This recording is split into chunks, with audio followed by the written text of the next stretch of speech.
Black Friday came from, well, the song is called Black Friday, and I just kind of thought that Black Friday itself kind of encompasses a lot of like the feeling behind the record, which is like longing and feeling like you need to compete, like in our society you need to compete with other people to get what you want, and like how detrimental that is to like everyone's mental health.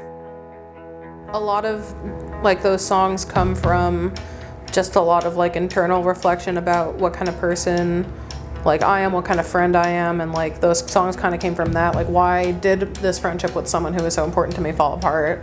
What did I do to lead to that? And just like that feeling that I think everyone has when you like lose an old friend. And I want people to just listen to it and question what they can do to be a better person, a better lover, a better friend, be a little more self-aware maybe. That's what a lot of the album is about.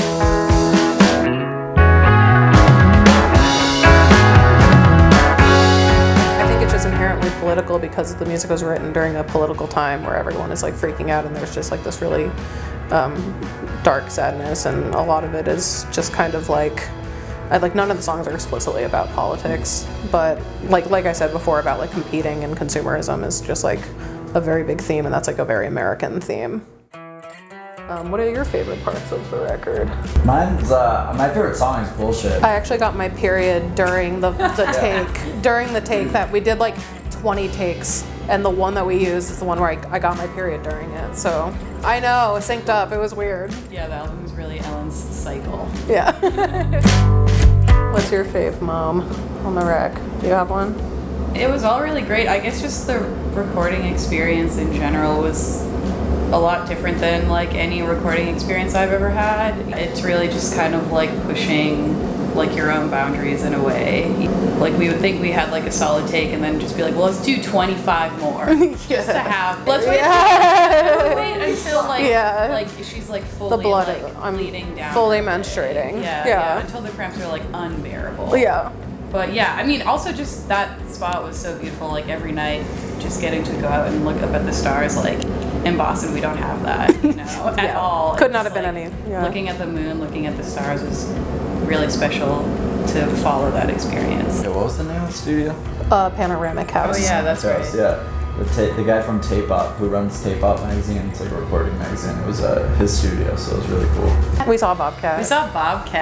Yeah. Yeah, on the first day. Yeah. Literally like 10 minutes after getting to the studio, there was just this wild bobcat, and it just like sat on a branch. And there were lots of deer, like they would come like running like right through the yard in the front. Yeah. And there were 3 hawks circling. Yeah. We were like eating tuna sandwiches outside one day for lunch.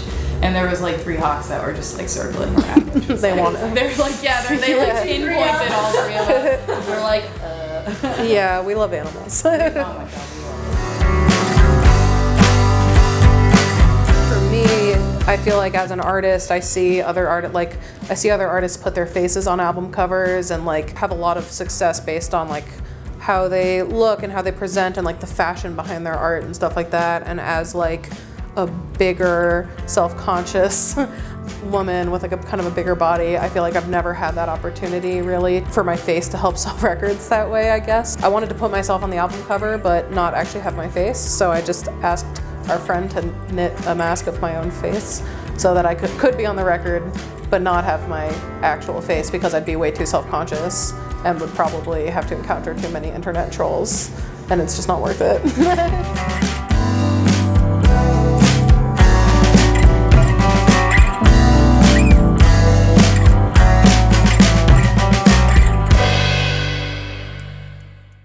Also, I remembered it was a lynx, not a bobcat. Make sure you gotta get that part out. Yeah.